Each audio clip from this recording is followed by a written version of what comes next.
जय श्री कृष्णा दोस्तों, हर हर महादेव। कैसे हैं आप सब दोस्तों? प्रदोष के दिन आप सुबह पूजन करते हैं या नहीं करते हैं? भोलेनाथ पर जल समर्पित करते हैं या नहीं करते हैं? प्रदोष के दिन महत्व होता है प्रदोष काल का। यदि आपने व्रत किया है तो उत्तम, यदि नहीं किया और आप चाहते हैं कि आपको पूर्ण फल की प्राप्ति हो और आपके कुछ परेशानी, कुछ समस्याएं हैं, तो आप अवश्य शाम की समय जब प्रदोष काल होता है शिवालय में जाकर और यदि ये कार्य करते हैं तो आपको अवश्य अपनी समस्याओं से मुक्ति मिलती है। दोस्तों, अपने घर के सदस्यों की खुशहाली के लिए, उनकी तरक्की के लिए आप शाम की समय यदि स्नान करते हैं तो बहुत ही उत्तम होता है। शाम को यदि मंदिर जाने से पहले आप स्नान कर लें, बहुत अच्छी बात है। स्नान कर लें, साफ स्वच्छ वस्त्र धारण कर लें और शिव मंदिर जाएं। और यदि स्नान नहीं करना चाहते हैं तो केवल हाथ पैर धोकर दूसरे वस्त्र, साफ सुथरे स्वच्छ वस्त्र पहनकर मंदिर में जाएं। वहां जाकर धूप दीप आदि से भगवान शंकर की पूजन करें और चाहे जल का कलश ले जाएं। जल के कलश में थोड़ा सा लाल चंदन डालकर ले जाते हैं या पीला चंदन डालकर ले जाते हैं, वह समर्पित करें। आपके पास बेलपत्र, शमी पत्र जो भी है, धतूरा, आकड़ी का फूल, यदि जो भी सामग्री है आपकी, भोलेनाथ पर समर्पित करें। इससे जो भी आपके कष्ट हैं अवश्य दूर होंगे।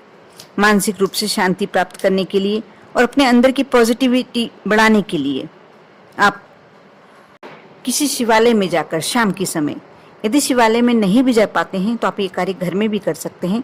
आप अपने घर में यदि आपके शिवलिंग स्थापित हैं या आपने फोटो रख के रखी है, तस्वीर रख के रखी है भगवान की, तो उनके समक्ष पूर्व दिशा की तरफ मुंह करके पहले आसन बिछाइए और फिर बैठ जाइए।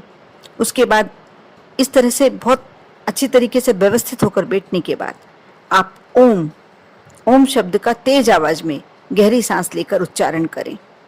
ऐसा कम से कम 11 बार करें। ऐसा करने से आपको मानसिक रूप से शांति प्राप्त होगी और आप अपने अंदर पॉजिटिव ऊर्जा की बढ़ोतरी महसूस करेंगे।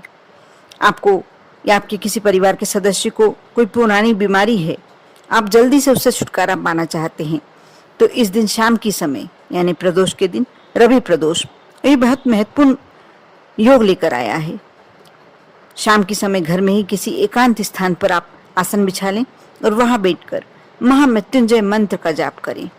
महामृत्युंजय मंत्र आप जानते ही होंगे और आप स्क्रीन पे देख लीजिएगा, मैं स्क्रीन पे भी डाल दूंगी। इस मंत्र का जाप करते समय आपको इस बात का अवश्य ध्यान रखना होगा कि आपके सामने कोई आए ना, और जाप के बाद सबसे पहले भगवान शिव के दर्शन करना चाहिए। यानी आप अपने घर में फोटो के सामने, प्रतिमा के सामने या शिवलिंग रख के रखे हैं, उनके समक्ष ही बैठें और कोशिश करें कि उस समय चाहे आप 11 बार ही इस मंत्र का जाप करें। जरूरी नहीं है कि आप 108 बार करें या ज़्यादा बार करें, आप जितनी बार करना चाहें उतनी बार कर सकते हैं। लेकिन कोशिश कीजिए कि जब सबसे पहले आप आँख खोलें और दर्शन आपको भगवान शिव के हों। आप ऐसा कर देखें, आप देखना आपकी ये जो बीमारी संबंधी समस्या है अवश्य समाप्त हो जाएगी। दोस्तों, यदि समाज में आप अपना प्रभाव बढ़ाना चाहते हैं, क्योंकि कई बार होता है हम रुपए पैसे से सक्षम होते हैं, धन हमारे पास पर्याप्त होता है, किंतु हमारा रुतबा जो होता है समाज में इतना अच्छा नहीं होता है। हम जिस सम्मान के लिए बने होते हैं, जिस सम्मान को हमको चाहिए होता है, वो सम्मान हमें नहीं प्राप्त हो पाता। साथ ही हम चाहते तो हैं कि राजा के समान जीवन जिएं, लेकिन नहीं जी पाते हैं। तो आप एक छोटा सा कार्य कर सकते हैं। आप शाम की समय ही इस दिन बालू, थोड़ी सी राख कोई सी भी हो सकती है, यदि आपके घर में चूल्हा जलता है, या नहीं तो आप कंडे की राख बना सकते हैं। जो गोबरी होती है उसकी राख तुरंत बन जाती है। उसे आप थोड़ी देर फैला के रख दें ठंडा होने के बाद, और उसे उपयोग में ले सकते हैं। थोड़ा सा गुड़ और थोड़ा सा मक्खन मिलाकर शिवलिंग बनाएं, उसका विधि विधान से पूजन करें और बाद में उस बालू और राख से बनी शिवलिंग को शिव मंदिर में आप रखाएं। ये पूजन आप घर पे भी कर सकते हैं।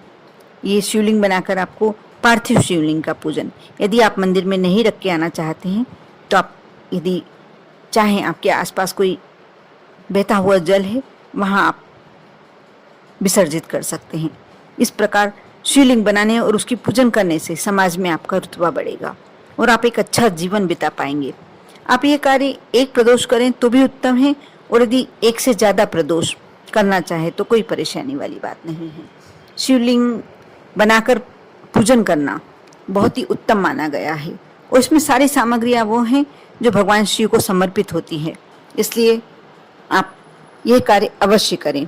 यदि इस प्रदोष पर संभव नहीं हो पा रहा तो शिवरात्रि, सोमवार, किसी दिन भी आप सप्ताह में एक बार, महीने में एक बार, 2 महीने में एक बार अवश्य कार्य करके देखें। अब देखना आपका जीवन बदल जाएगा, आपको हर जगह से सम्मान की प्राप्ति होने लगेगी।